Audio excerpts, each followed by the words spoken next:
Hello, and welcome to the Intermission podcast. We're a Dallas sports podcast. I am Fabian. That's Isaiah. Um, yeah, and welcome. I'm not even gonna say what we're gonna get into today. We're just gonna hop right into the stars. 'Cause we saw Game 6 yesterday, and we have some thoughts. Yeah, yeah. I know you're really sad about this one. Well, my prediction. I was this close. If you recall, my prediction from before the series even happened: Stars in 6. We lose game 1. Is this close? Is this close to me being right about that? Um, this last week we had a couple games. Game 4, we sort of got manhandled, lost 4-0. That was in Colorado. There's not too much to say about that, but we got beat pretty bad. Otter had a good game despite that. Still got pulled late for dismissal. I think that was just to keep him not tired. Yeah. And then we came home in Dallas, beat them 6-2, kind of manhandled them. Got a little scary in the second period, but for the most part, we dominated that game.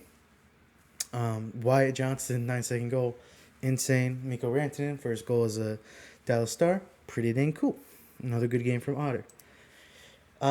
Definitely the most interesting game to talk about, though, is Game 6. Again in Colorado. Colorado started the game off getting a goal early in the first period off a pass that deflected off a skate of a Stars player onto the skate of another Stars player that went into the goal. And then another actual goal towards the end of the first period to go into the first intermission up 2-0. And then the Stars answered quick in the second. We got 2 goals to tie it. Then they took the lead back up 3-2. Then we tied it up again pretty quick, 3-3. And then took the lead 4-3. And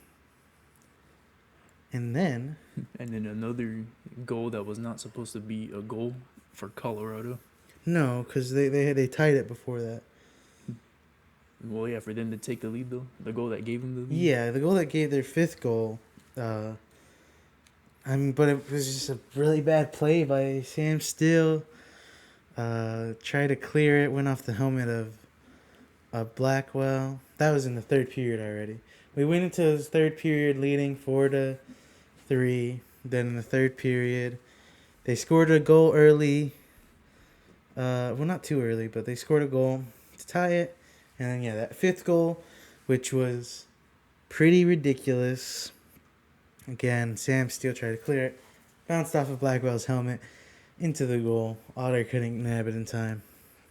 And then their last 2 goals were empty net goals, obviously.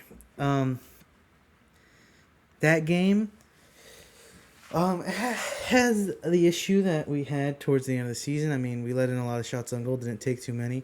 But we capitalized on our chances, and Otter was good enough to shut out their chances.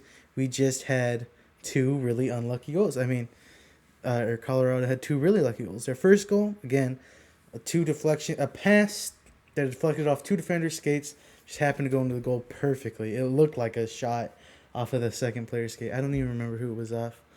But it looked like a shot off of his skate. That's how perfect it was. But it was just a bad pass. And then, again, that 5th goal, just hilariously bad play by Sam Steele. But at the same time, like I don't even know if you can blame him that much. But, yeah, just 2, the term I was using in the game, what I'm using right now is, Looney Tunes goals for the Avalanche that really made a difference. I mean, there's obviously a lot of positives from the Stars. But, again, regardless, they did outshoot us by 20 shots on goal. And the reason that they didn't win by more, even without those Looney Tunes goals, was because Ottinger played out of his mind, just as he has been all playoffs, just as he does every playoff, just as he does almost every game. They had 2 really good chances go off the post. So, as a Stars fan, you feel like, oh shoot, they got so lucky with that first goal, and then again with that 5th goal. like oh, that's skill. The Avalanche deserved it, but like you can say that the Avalanche didn't deserve to win because of those 2 goals that mattered so much went in, being the first goal of the game, and then the one to take the lead. But at the same time, Avalanche can make the statement they did deserve to win because they outshot us by so much. They had so much more offensive zone time. We just their goalie's not as great as ours, and we took our chances on the chances we did get. Our Finnish line, our Finnish Mafia played great. Goal from Granny, 2 goals from Rupe, 1 from Mikko Rantanen. Yeah, it's just a unfortunate turnout. And again, yeah, those 2 goals, they hurt a lot, but at the same time, like, I think it's hard to say that the Avalanche didn't deserve to win. But, like, if the Stars won, I think it'd be hard to say that the Stars didn't deserve to win either because of how good, one, their penalty kill is, and then how good their Otter has played. And then they capitalize on the chances. It's not like, those 2 goals were Looney Tunes goals for the Stars. Or for the Avalanche, but like this, and the Stars' goals were actual goals, actual skillful goals. The skater beat the goalie, so I mean they earned their goals. So it's just tough. It's just tough. I did want to say, like how you're saying that Stars fans might not say that the Avalanche deserve those 2 goals. Mm-hmm. I think really the Stars really should have won this game. Obviously, the Stars to me didn't really play that good, but they played decently enough to win the game. Yeah. And I mean, my thoughts just by watching this game, Game 6,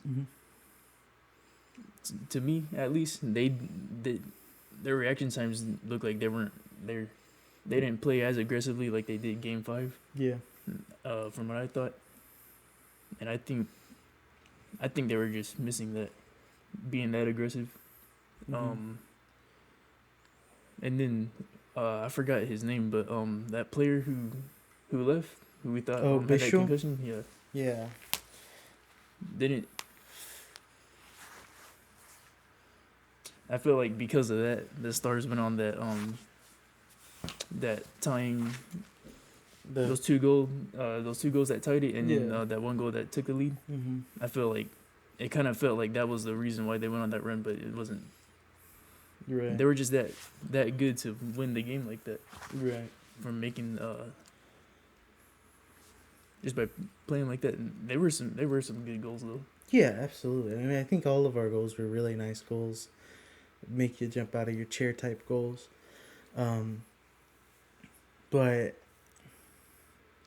yeah, we were like mishandled a lot of pucks, like passes. It's like we didn't put any power to the pass. It just barely slid off of our puck. Duchesne had a couple like that. Harley had one like that. Turnover really close to the net. Yeah, they kept losing the puck a lot too. Yeah, and it was like they were trying to pass the puck up rink, and it just didn't go anywhere. Yeah, and it just happened to be right in front of the Avalanche player that was coming up. Yeah. But, and yeah, I guess we were a little sluggish, but I don't think it was too crazy. It got a little maybe noticeable during the 3rd period, but even then, I think we were still playing pretty well. Yeah, still decent enough to win the game. Yeah.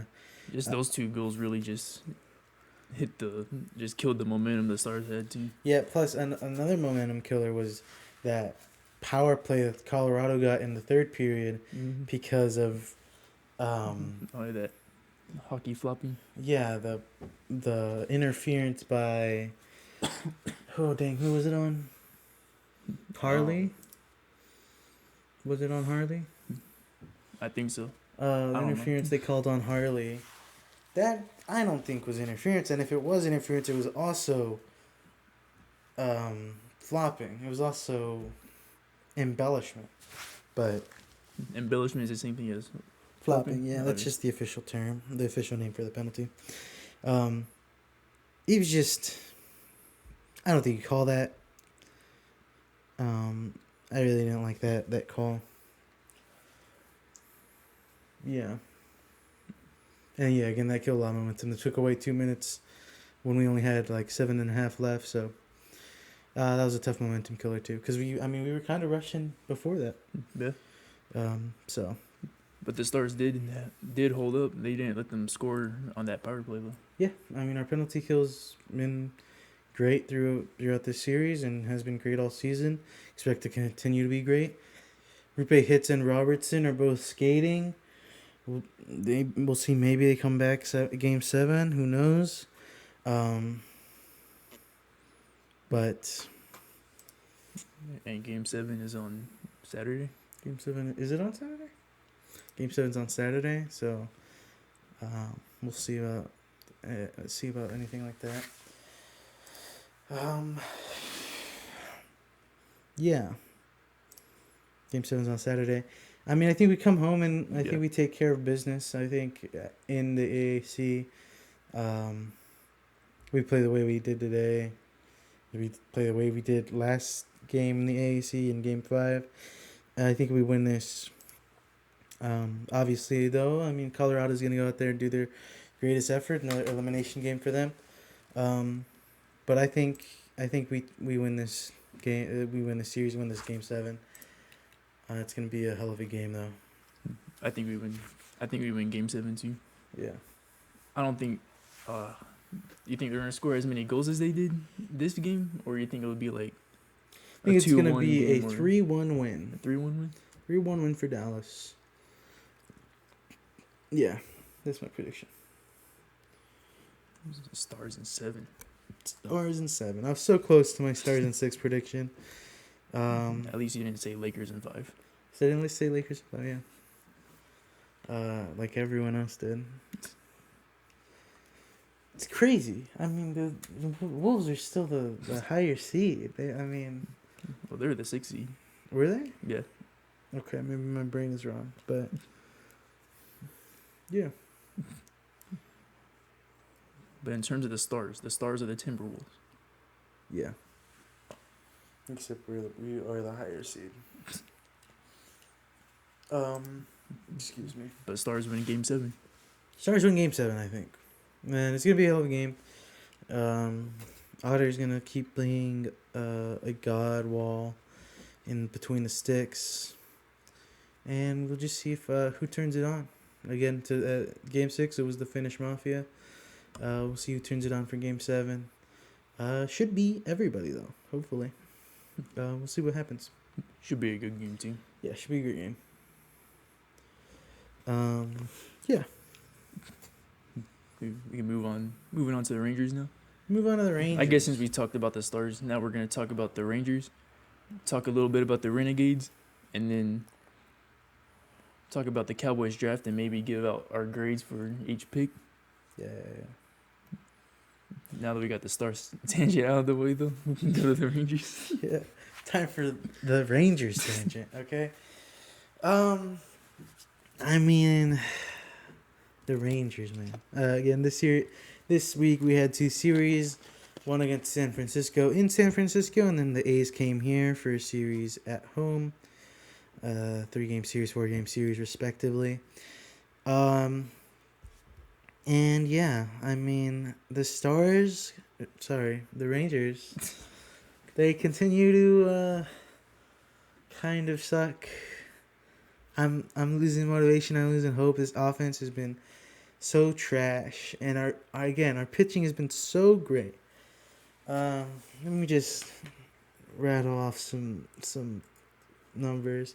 So we lost the series to the San Francisco 1-2, which is sort of what I expected. I predicted that. 1-1. But they could have won games 2 and 3. Oh though. yeah, well absolutely. Except for we don't have an offense, so no, we couldn't. But they definitely could have though. Their defense was holding up, and then 2 games almost the exact same way lost. Yeah, lost the exact same way, or it was Game 3 against the Giants, right? That they said it was like a rec league win. Oh yeah, for the Giants. I completely forgot about the rec league home run, dude. I completely forgot about the little league home run. Yeah, little league. Oh my god. We'll get to that. Okay. Look, we won Game 1 2-0. Evaldi and the relievers pitched a shutout. Obviously, they did amazing. Wyatt Langford had 3 hits and an RBI. He did good. He's still being our best hitter. Jock Peterson had his first RBI of the season. So, good news. Wyatt Langford and Josh Smith continue to be our only good hitters. But Simeon's starting to take the tick up. Seager a little bit. But other than that, we're still doing pretty donkey. And then game 2 and 3, like Isaiah said, we lost. They both were walk-offs in the ninth. Game 2 was a little more respectable because it was an actual hit. Yeah. But it was actually also it wasn't, because if I'm not mistaken, it was after an error. They tied it with an error and then won it after a hit after the error. But Jake Berger got 2 RBIs in that game. Maul had a decent start. Maybe I'm mixing that game up with a different one, but yeah. And then, like we said, in Game 3 against San Francisco, they had the Little League home run in the bottom of the ninth. That's embarrassing. Leiter came back. He only lasted 3.1 innings. He came back from his blister injury. But him and our relievers still didn't pitch a bad game. Look, letting in 3 runs, is not a bad pitching outing in any way, shape, or form. Again, obviously, these are blown saves in the bottom of the ninth inning, too. Especially with Game 3, the start of that Little League home run was a bad play from the pitcher. But it's so... it's exhausting. I'm starting to lose hope, boys. Just could have done better. And then we had Sacramento, the A's, come to Arlington for a 4-game series. Game 1, we lost 1-2. Good outing from Corbin. But you can't win a game with 1 run. Most of the time, you can't win a game with 1 run. So what do you expect? Game 2, whoa. Where? Uguga? We scored runs. Game 2 against the A's, we scored 15 runs. They scored 2. DeGrom picked 6 scoreless innings. Again, we scored 15 runs. All our starters had a hit. All our starters except for Jonah Heim had an RBI.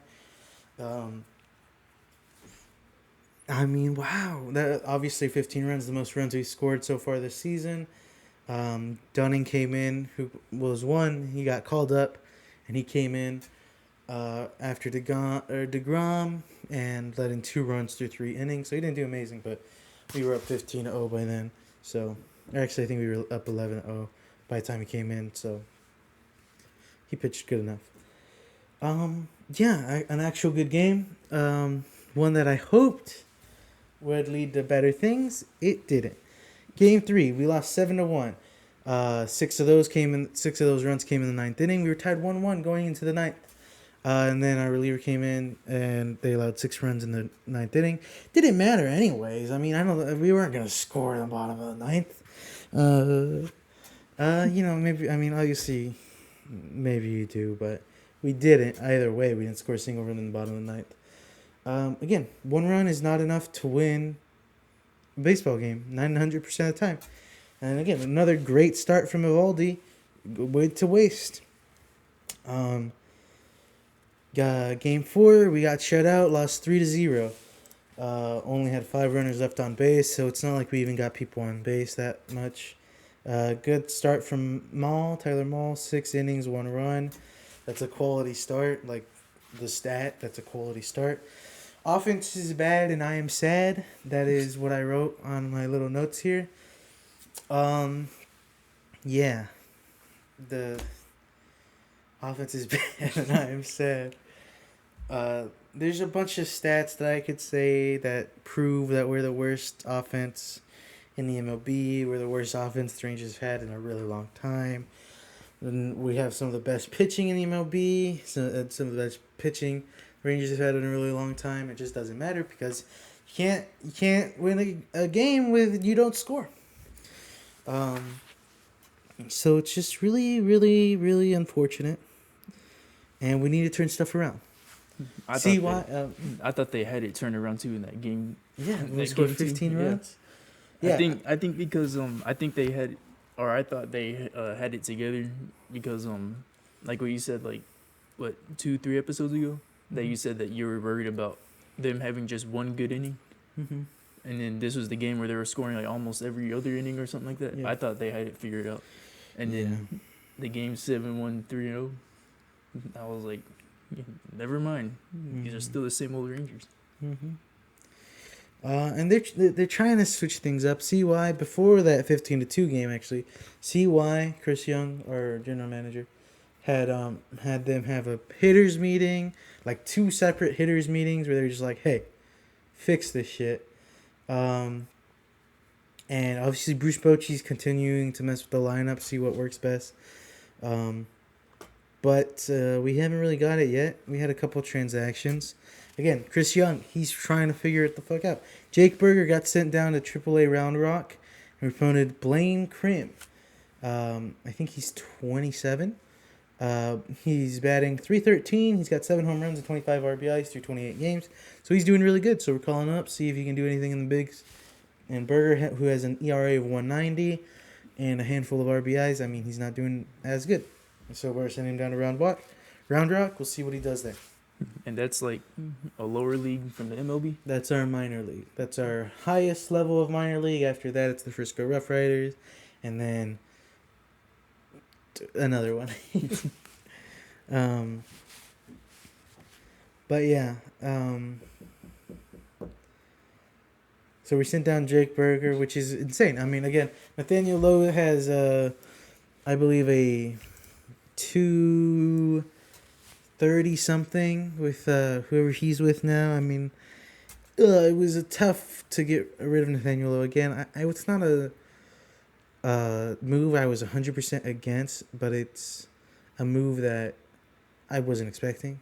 I mean, again, Nathaniel Lowe was a Silver Slugger, Golden Glove first baseman for us, so I really wasn't expecting to trade him like that. But I also, once we got Jake Berger, I was like, okay. And I expected Jake Berger to be a lot better than what he is. But he hasn't been, so we're calling up Blaine Krim. We'll see what he does. We also traded Daniel Robert, a relief pitcher for us, right-handed relief pitcher for us, for Enrique Segura from the Philadelphia Phillies minor league system. He's 20 years old, so he's nice and he's real young.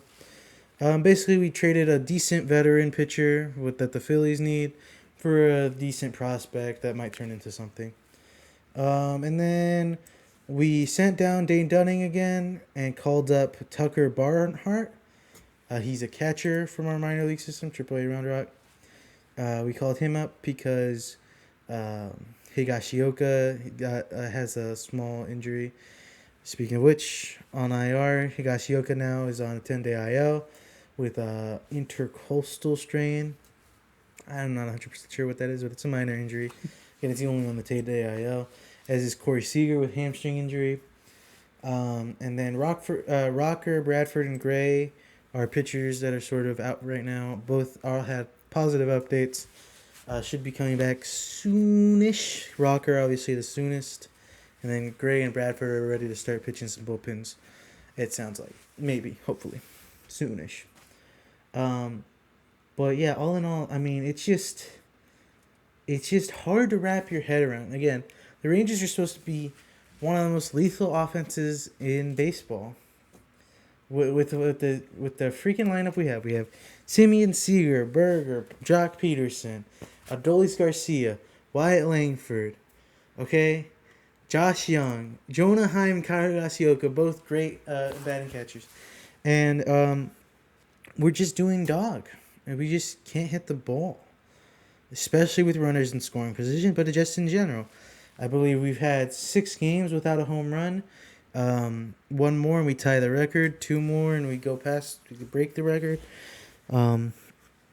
It's just doesn't make sense. I don't know what the hitting coach is doing. I don't know how they're gonna fix it.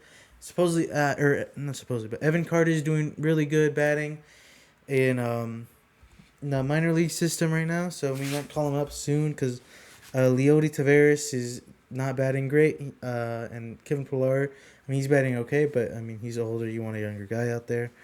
So there's a chance we call up Evan Carter sometime soon, or even who knows, we keep Kevin Pillar in and send Ulis Garcia to get some batting practice in Round Rock, because we need our guys to get back on it. The guys they're just not on it, and we need them.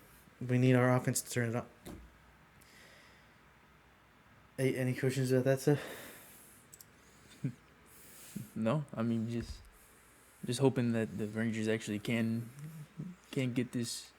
I mean, they're only 32 games in, which really, I mean, you would think that a team 32 games into the season would would have a good role right now.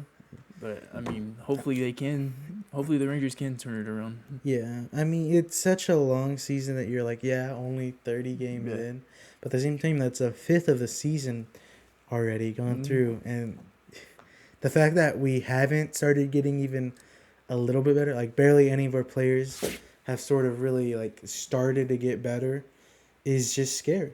And again, Chris Young is ready to make some moves. They set Jake Berger down. I don't doubt that Jock Peterson's going to start getting less playing time. Yeah, we'll see, man.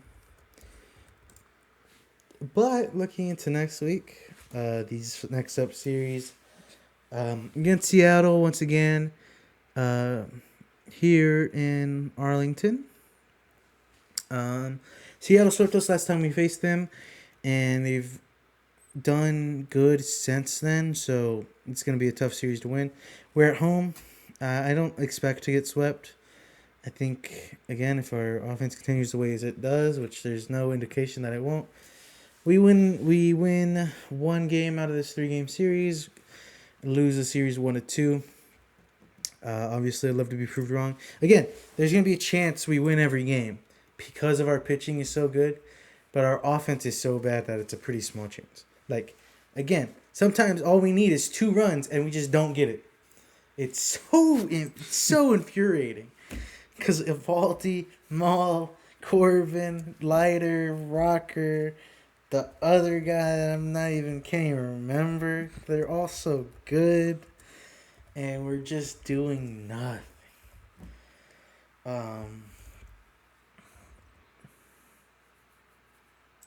Yeah. And then after that, we play at Boston. Is it a 3-game series? Yeah, 3-game series against Boston after Seattle. A 3-game series in Boston against Boston. Obviously, we played them our opening week series where we won 3-1 after a tough game 1. I expect to split it. I think we split it, win 2, lose 2, and then again, same deal. Our pitching is so good, who knows? We have a chance to be in every game. But our offense is so bad, it's a small chance. I just repeated myself. But I expect to split that series. Win 2, lose 2. We are currently 16-16, exactly at 500. I think 3rd in the AL West, behind Seattle and the A's. But let me double check that because we could be even worse. When you said split, you're talking about Boston, right?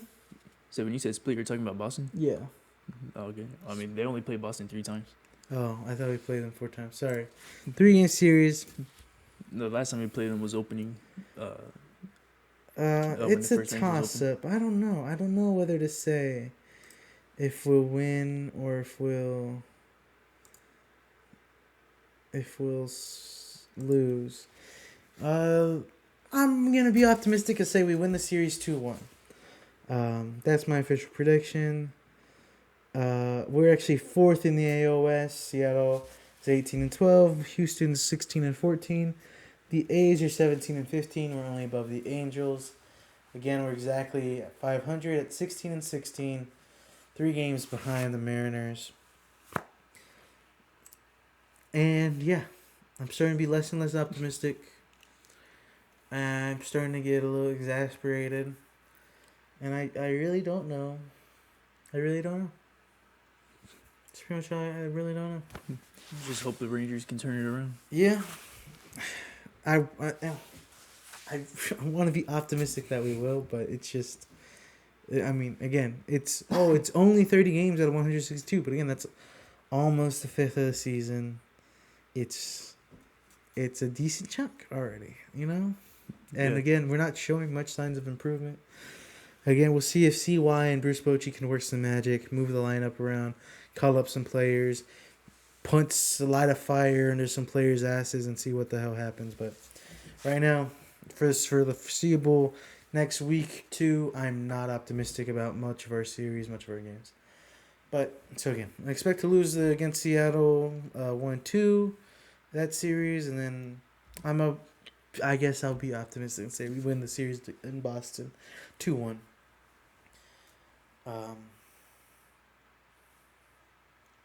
Yeah, that's what I got for the Rangers. I'm sad, guys. Offense is bad, and I am sad. But our pitching is so good. It's so frustrating. I don't have anything else to say beyond that. I know it's very surface level, but like that's just what the Rangers are right now. Wyatt Langford and Josh Smith again is still doing great. Still, definitely our best hitters. But other than that, we're not doing too hot. I mean, yeah. Wyatt Langford or Josh Young. I guess actually, Jonah Heim and Kyrie Gatsioka also not doing too bad. Well, Jonah Heim, I think I would say is doing good. Josh Young is not doing too bad. But yeah, I mean, that's 3 out of 9 in a lineup, and 4 if you play both catchers. But again, Higatsuyoka's injured right now. Seager's also on the IL, a 10-day IL. I don't know, guys. I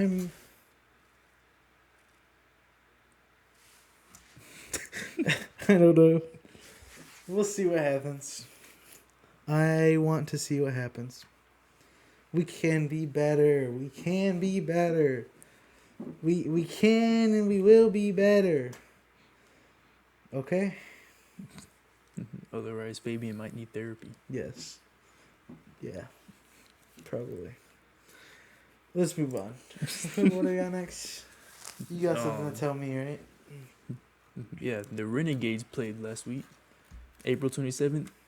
But, I mean, keeping in with the theme of this episode, I guess, they also lost against the DC Defenders, 33-37.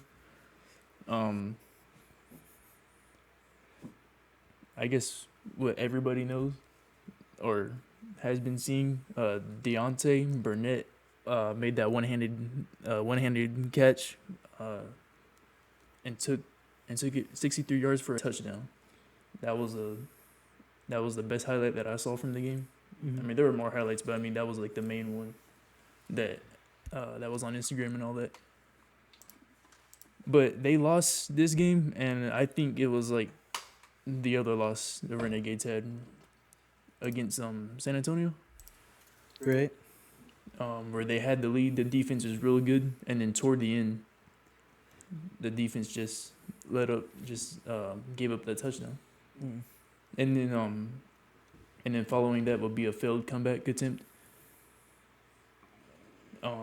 I think for the Renegades, the defense just has to play defense when it really matters, and they have a good defense. I think they have a good defense. And it should show because they should have won this game. Mm-hmm. And I'll go out and say that they should have won against Birmingham. That's the loss. Mm. It wasn't San Antonio. Yeah, they should have won against them too, just because of how good the defense is. And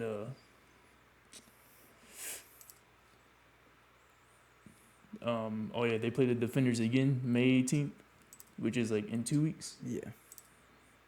But this time they'll be playing them at DC, which is kind of, which is kind of tough because the only road game they played was at Birmingham, and that was the one they lost. Right. And these next few games are going to be away. Mm-hmm. So they only have one more home game, and then the rest of the games will be away. The last 3 games. Mm-hmm.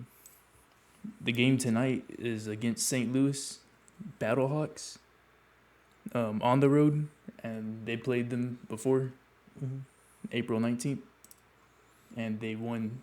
The Renegades won 30-15. So hopefully they'll win this game, and it'll be a good start for their road trip. Yeah. Yeah. I haven't heard too much. This is only our second loss, right? Yeah, the Renegades are like 3-2. Yeah. Yeah, I mean, it looks like it was a good game. I didn't hear too much about the game. You said you think our defense just sort of runs out of steam towards the end of the game? Yeah, because that's what I've seen for for both of these losses. Mm-hmm. Defense will be real good, much like the Rangers, and then toward the end they'll let up. But I mean, it's true. Just like the Rangers, they could be better.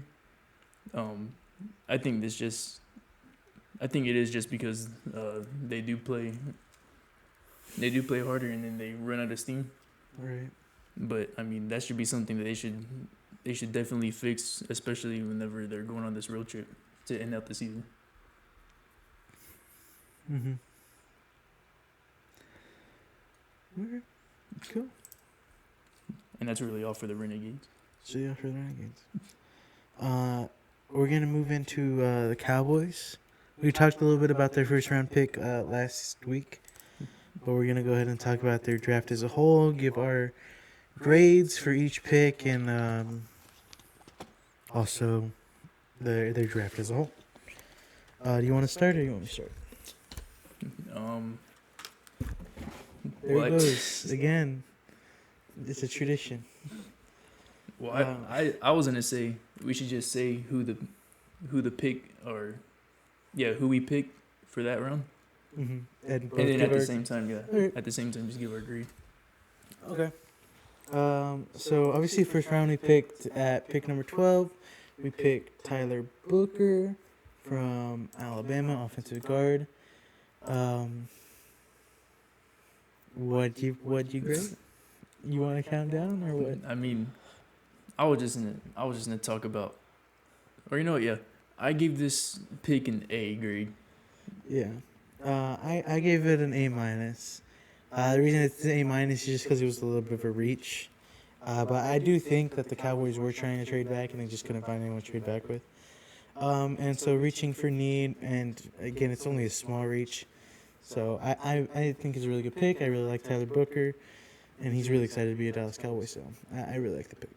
Yeah, even if they were gonna trade back, I'm kind of glad they didn't, because the videos I've seen with Tyler Booker talking about how excited he is to be a Cowboy, and his passion for the game, I really like his mindset.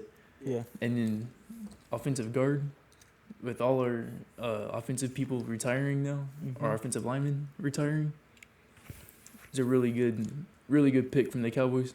Yeah. I'm glad, or I'll just say that as after the. All right. After the draft. In the second round, we went with Donovan Azaruka, I think. I don't know how to say his name. Yeah, it's a tough name to pronounce. Edge, from somewhere. Where is he from? Boston College. From Boston College. I got them graded as a B+. I have him graded as an A also. Okay. Why?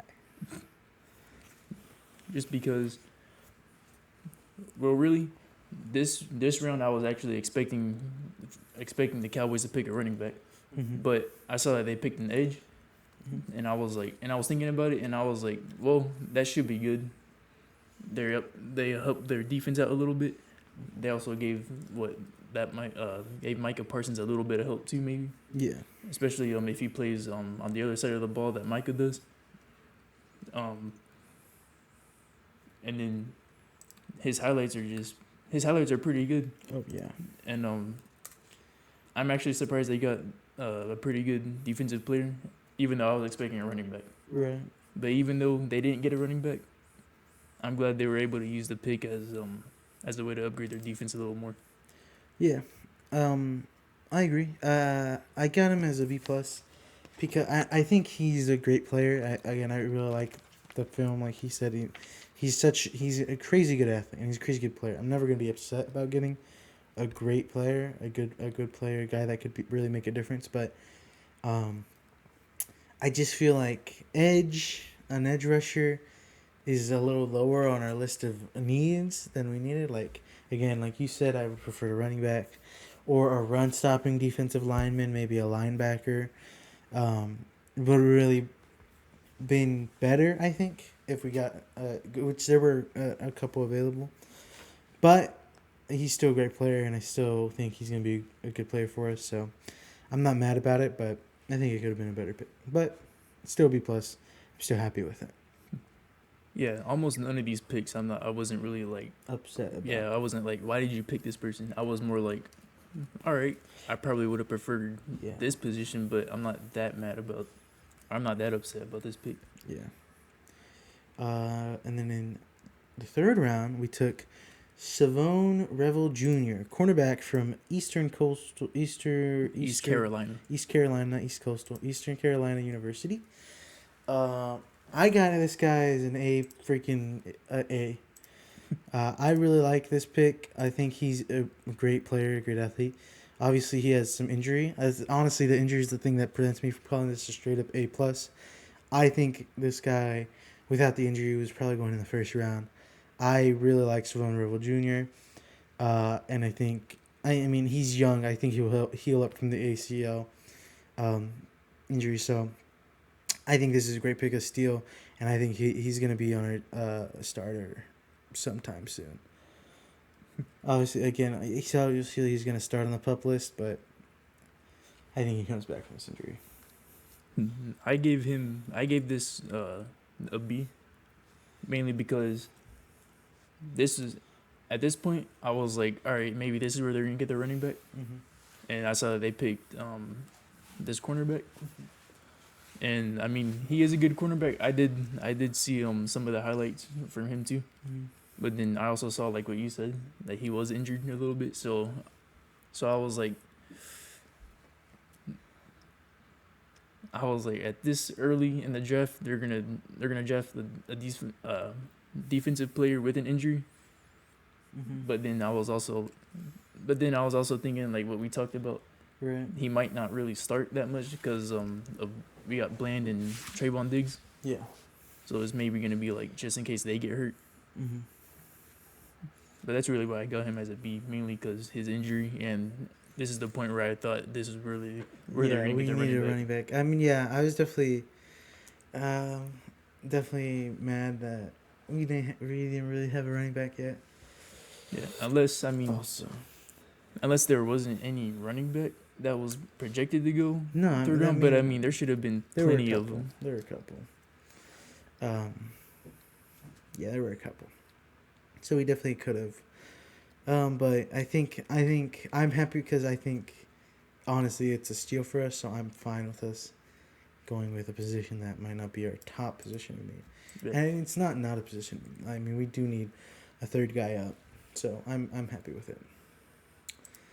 And we didn't have a pick in the fourth. I'm going to say, I feel like we should have traded into the fourth. This is kind of where I was like, after we did pick Savone Revel Jr., I was like, okay, we have to trade some of our fifth rounders, get ourselves into the fourth round, so that maybe we could get a better running back than we would. I think we even talked about it too. Yeah, when we were talking about it, I was like, I think the thing that would make me happy is if we managed to do some sort of trade, get to early in the fourth round, and pick Cam Scatterbo. That didn't happen. What did happen is we didn't pick anyone in the fourth round. And in the 5th round, we drafted Jaden Blue, running back from Texas. Obviously, he played behind Bijan Robertson, and then the other guy, the other running back that played in front of him. And then last season was his first season starting. He had he had a decent season. He's a receiving threat out of the backfield. Also some fumble concerns, but I have this as pick rated B. What do you got? I also have him graded as a B. Yeah. Obviously the hope is that he's a good running back. I mean, he's got like top end speed. He's got elite level speed, and like I said, he's a receiving threat out of the backfield, which maybe makes people that really wanted a receiver a little more happy.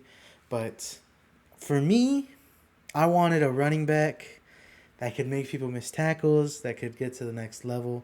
Like, that's the thing with this guy, too. I mean, he's fast. So, like, if he gets into open space, he's gone, but he has trouble breaking through to the next level. So, I think we could have... I mean, he's the 14th running back off the board. And, again, I had running back as our top position of need. So, I'm really not happy getting the 14th running back off the board as our running back. But... obviously, I hope that he does take that step forward and can be a great starter. I mean, he's going to have every opportunity. He doesn't have the most competition in our running back room. I will say, though, like, we have Javonte Williams, Miles Sanders, and that other guy. The other guy in our running back room. And Jaden Blue's NFL... comparisons were Javonte Williams and Miles Sanders. So it's just filling our running back room with supposedly someone that's going to be just like the people we already have. Yeah. But, who knows? Maybe they can work together and we end up with a two-headed, good 1-2 punch that's good enough. But I really wanted a strong running back. I think another reason I'm okay with us taking a cornerback in the 3rd round was because Travion Henderson was off the board. We didn't even have a chance to draft him. So, it's tough. It's tough. I will say, though, how you said you wanted a powerful running back. Mm-hmm. He's 5'9", 196 pounds. Mm-hmm. I think with like a shorter, lighter running back, he should be a whole lot faster than some of these defensive players. Oh yeah, which are taller and way more. Mm-hmm. Because I think majority of them are like six something over. Yeah. Which I think it's got to be harder to tackle a shorter guy, much like how Deuce Vaughn is. Yeah. Deuce Vaughn is pretty short, even though he's like what. I don't know how tall he is. I think he's 5'8". Probably like 5 something too. I thought he was 5'8". Yeah. But like even seeing Deuce Vaughn, it was kind of hard for them for defensive. Yeah, he's elusive players. Yeah.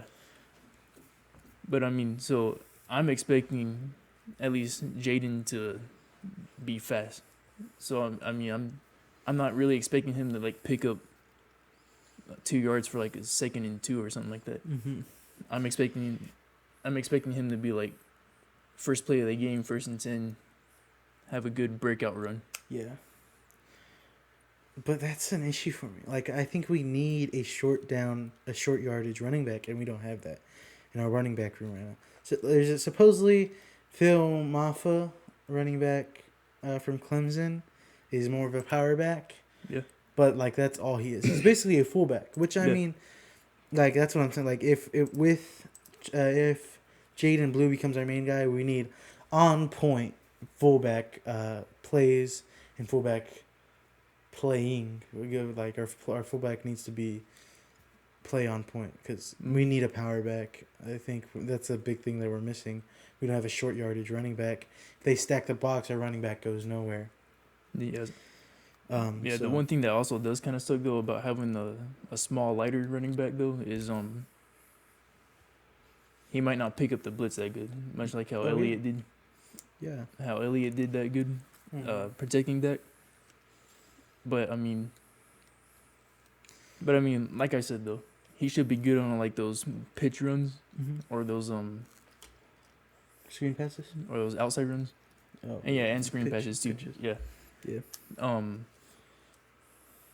But yeah, that's really what I expect. If he gets an open field, bro's gone. He's got elite speed, but I mean obviously there's 13 running backs in the class that general consensus are better than him.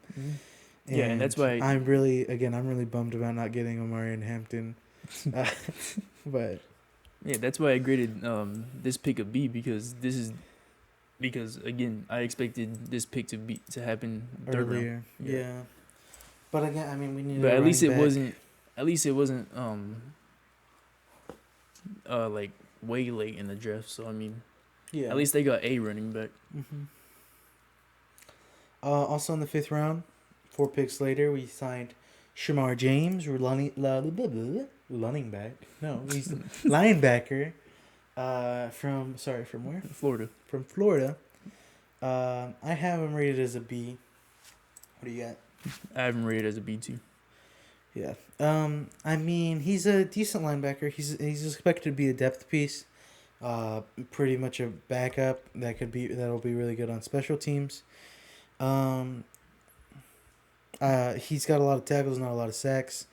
So I mean, I'm hoping he's decent in man coverage and can pick up some if a running back breaks through the line, can pick him up, or a scrambling QB. That's what I really want out of a linebacker.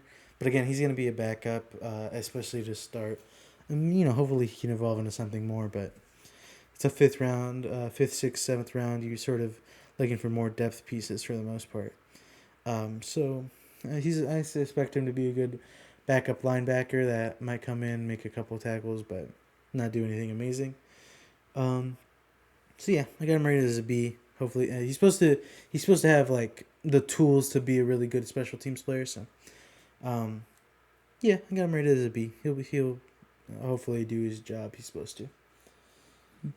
Yeah, at this point in the draft, I was expecting these picks to be more like backup. Yeah. Backup players, second string players. But to have a linebacker, or for them to pick a linebacker to potentially be the second string, to be in the second string, I think that's pretty good, especially with how quickly our defense fell. Yeah. So it's pretty good to have this pick for a defensive depth. Yeah. Depth, not depth. Yeah. I agree. And then in the 6th round, we signed a Johnny Cornelius, offensive tackle from Oregon. I gave this a B also. I mean, good offensive line depth. I think we need it.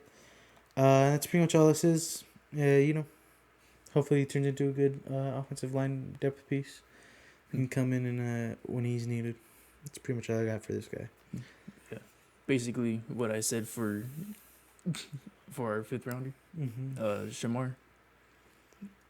Everything I said except he's offensive, and again with how quickly our offensive line went down with injuries, it's good to have offensive line depth too. Right. And then we had Jay Toya, defensive tackle from. Where's he from? Oh yeah. I don't know these last UCLA guys' colleges. UCLA. I actually have this guy rated as a B plus. What do you got? I have him rated as a C. It's a C. No. I actually got this guy rated as a B plus. I think. Obviously it's the 7th round now. This was the first pick of the 7th round. Yeah. It's the 7th round now, but like I really think this is Jerry Jones trying to find a diamond in the rough with both Jay Toya and the later pick, Aking Basote. These are defensive tackles. Both of them, are like very run-stopping defensive tackles. They're not really pass rushers in any way, shape, or form. So I really think this is like.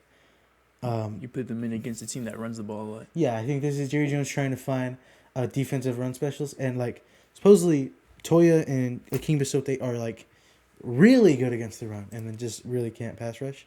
So like they're one trick ponies, but like if they can be great at that, then I'm happy to have him. So this is me being optimistic. This plus is me being optimistic, hoping, hey, I think they can be elite run stoppers. So yeah, I mean, they drafted him because of their because of the one skill, but like what I said, sorry.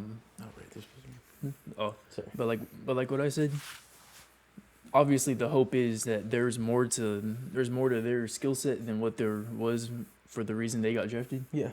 So like, hopefully the Cowboys also saw that, and so they're gonna be helping these rookies unlock that skill set too.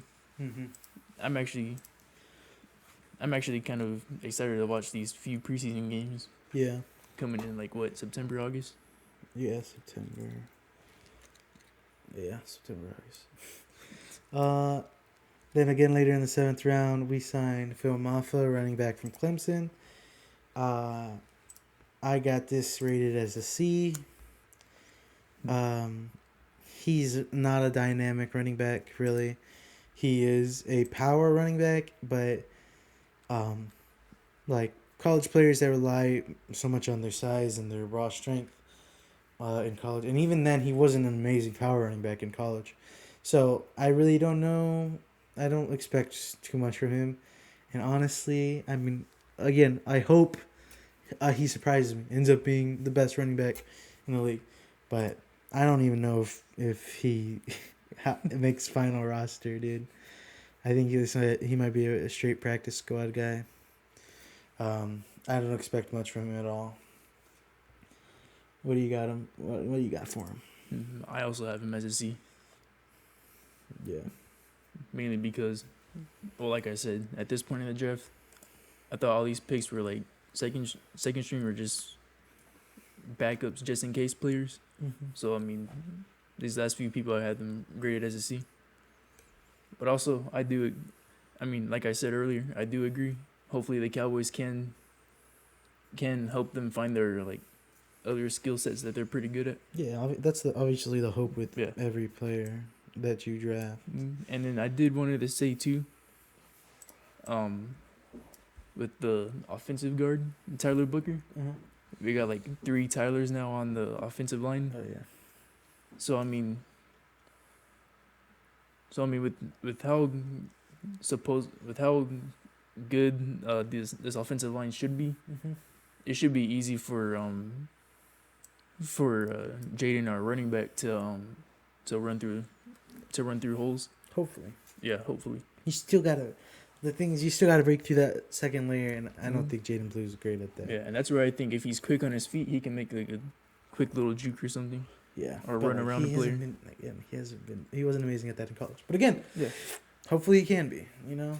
But like what I said, but also again what I said, Cowboys could also help him with his footwork. Yeah. Yeah, absolutely. I mean, much like how Michael Gallup was on catching on by the sidelines. Mm-hmm.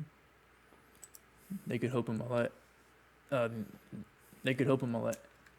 like how the Cowboys worked with Michael Gallup, they could also help Jaden with his footwork. Yeah. Yeah, I mean, obviously that's the hope that's why we have coaches, make our players better. And then again, the last pick, 7th round, 31st pick of the 7th round, we selected Tommy Akingbasote, another defensive tackle. I also have him rated as a B+. Where do you got him? You got him as a C. Yeah. Again, it's the same reasoning that I had for Jay Toya. Sort of said it. He's supposed to be a great run stopper. Some people had him going like in the 5th round, so supposedly it's kind of a steal. And again, he's supposed to be a good, pretty great run stopper. And if he can be amazing at that in the NFL, well, more power to him. And I hope that can be the case. You got anything to say about him? No, basically same thing I said about these other seventh rounders. Hopefully they can turn into something, but yeah, and second string. Yeah, potential. Yep. What do you have as a whole? As a draft overall? Yeah. I have a good probably a good high B, low A. Yeah. Yeah, I got a B plus. I think we got some good players here, but I don't know. Again, I think it's really not. It's not the reason it's a B plus and not an A or A minus, is because we waited till the fucking 5th round to get a running back. Yeah, but I will say though, to me, none of these picks really felt like wasted picks. Yeah. None of them felt wasted. Some of them, especially like the first half, they're pretty good, solid picks, and I'm just glad they didn't waste it on any position that we didn't need more of. Yeah, I agree.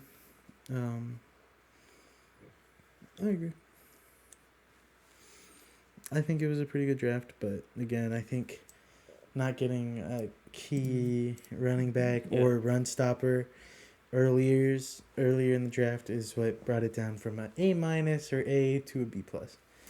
But still a good draft. I'm excited to see some of these rookies play again in the preseason and maybe in the actual season. And to see Tyler going with the Great Wall of Tyler. Yeah, Tyler, Great Wall of Tyler. We'll see. The Great Wall of Tylers. Yeah. Too bad we don't have Biadasz anymore. Yeah. Tyler Biadasz, we would have 4.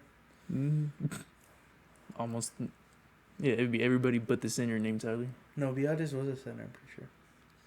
Oh, I thought they. Oh wait, yeah. Yeah, that's right. Be everyone but like one of the tackles. I was thinking of Oh crap! Now I forgot his name. Who they have as center now? Isn't it BB or something like that? Yeah, I'm pretty sure it's BB. BB, yeah. That's who I was thinking. That's who I was thinking. That was the center. Yeah. Yeah, that's the Cowboys. And again, like I said, we're excited to see them. We'll see what they do during training camp, what they do for the preseason, and I'm also excited for the other quarterback they signed during the offseason. I'm excited to see the Patriots quarterback. Joe Milton? Yeah. The one trade? Yeah. I'm excited to see him in preseason too. Yeah, hopefully he can be a quality backup. And maybe eventually take over for Dak. Who knows? Hope so. We'll see. This is going to be the last we talk about for the Cowboys for a minute. At least anything huge. Yeah. It's just going to be back to the offseason. Yeah, unless major injuries happen before preseasons and all that. Yeah. Like what? Wouldn't this be like the second, or not this, but wasn't last year like the second straight season one of our rookies was out for like a major injury? Maybe. Like I know like 2 seasons or a season ago it was one of our defensive linemen, was it Mozzie or something like that? Was he out with injury? Yeah, he was out for like an ACL tear or something. Oh dang, I didn't know that. Yeah, most of our highly anticipated rookies were robbed of a season because of an injury. So I mean, hopefully that doesn't happen again. Yeah. But yeah, this is gonna be the last we talk about the Cowboys for a minute. So, and the same with the Mavs. I mean, obviously the oh yeah, after the playoffs, the draft lottery is soon, and then after the playoffs, will be the actual draft. So we're gonna have a little bit of space. So we're gonna try talking about the Dallas Wings, the Renegades. Oh yeah. The Dallas Wings, the Renegades, like we have, and then I'm gonna try to talk a little bit more about soccer also. But if you wanna, the Dallas Wings? You got some stuff about them, don't you? Yeah, just a very little bit. The Dallas Wings have their first preseason game tonight against the Las Vegas Aces. I'm just excited to see the rookies that the Dallas Wings drafted, see how they're gonna play and probably transition into the WNBA. And I think with how the Maverick season went and how sad these Maverick fans are, I'm pretty sure more fans would go to the Dallas Wings to watch Dallas's first overall pick, Paige Beckers, to watch her play. I think it'll be a pretty cool little preseason game to watch? Yeah. Yeah. It's basketball too, so I mean they have a couple games scheduled to be at the AAC, right? Yeah. So yeah, especially because like their season opener is gonna be against the Indiana Fever against Caitlin Clark's team, and so with like the last number one overall pick versus this draft's overall pick or number one overall pick. Yeah. It's gonna be I'm expecting like a lot of people in attendance to go watch that game. Right. Yeah. And yeah, it's gonna be pretty cool. It's pretty cool. This will be the season that I will try to follow the WNBA, especially because the Maverick season fell short and there's another basketball season, so I'm gonna be following the Dallas Wings. Yeah. And like I said, I want to talk a little bit of soccer. I want to get a little bit more into it. Yeah. It's hard to follow the MLS because they got Apple TV exclusive, but FC Dallas are now 4-3-3. This last week we beat Miami 4-3. It wasn't against Miami's best. We were actually losing 3-1, and then scored 3 goals within 17 minutes. Ended up winning 4-3. We got goals from how do you pronounce his name? You don't know. We got goals from Shaq Moore, Urogide. That's not how you pronounce it. I'm sorry. From this soccer player. Urogide, Anderson Julio, and then Pedrino. And yeah, again, Shaq Moore scored early in the 8th minute, and then, like I said, the 3 were in real quick succession after we went down 3-1. And again, it wasn't against Miami's best. They had, I think, only one of their starters in because they're saving them for the second leg of a CONCACAF fixture. But it's a good win, and again, now we're 4-3-3, above 500. I think that brings us to 6th in our conference standings. Let me double check that and make sure. In our table. Yeah, in the Western Conference, we're 6th now. Technically in a playoff spot, but right on the fringe. So, yeah, hopefully the Stars keep, not the Stars. FC Dallas keeps improving. And, yeah. Let me see here.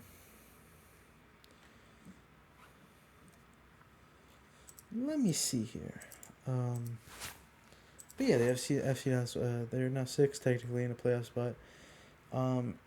And have fixtures. I forget that soccer calls them fixtures. It's a pretty early on in the season, so there's still plenty of soccer to be played, but we're moving up and forward. Our defense has been pretty decent. Our offense has been lacking, though. And then for DTFC, Dallas Trinity FC, we are in 2nd place, 24 points, technically tied with Tampa Bay. They also have 24 points, but I believe we have the tiebreaker over them. Or sorry. My mistake. We have 40 points. 24. Excuse me. We have 40 points. We're not tied. We have 40 points. 6 points behind Carolina. 4 points above Tampa Bay. We're in 2nd place. There are 4 games left in the season. 3 of them are away. 1's at home. They do have playoffs. Top 4 teams going to a playoff. So we're looking pretty good. But we do need to finish out the season strong. This last game we played. This last game we played. Played soccer. We played soccer. This last game we played.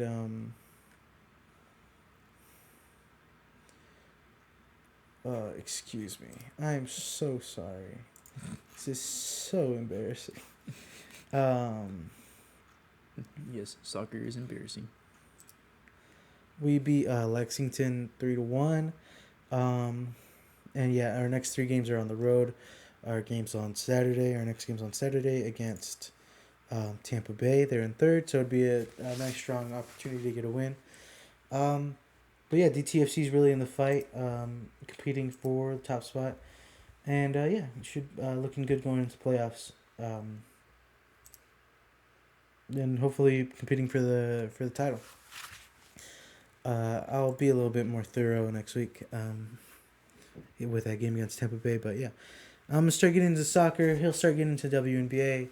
We'll both try to get into both. But yeah, now that we have a little bit more gaps in the schedule, sort of with the Mavs and Cowboys going to their off season, it's gonna be a little more quiet. Well, the Mavs going into their off season. Cowboys are also in the off season. Yeah, but now they're about to go into their preseason. Yeah, I mean there's still another 3 months. Yeah, well the draft happens, so I'm considering all this to be their preseason stuff. Okay, the Cowboys going into their preseason, and the Mavs going into their off season. If you want to be weird, like Isaiah. But yeah, we'll try to get a little bit more active in the smaller sports. While the bigger sports are quiet, especially here soon. The Stars are obviously going to go make a deep playoff run after we beat Colorado in Game 7. But, they're already in the playoffs. So soon it's going to be just baseball and some of the smaller sports. But we'll keep caught up with them and keep updating. And obviously we'll report on off-season stuff that is important. You got anything to add?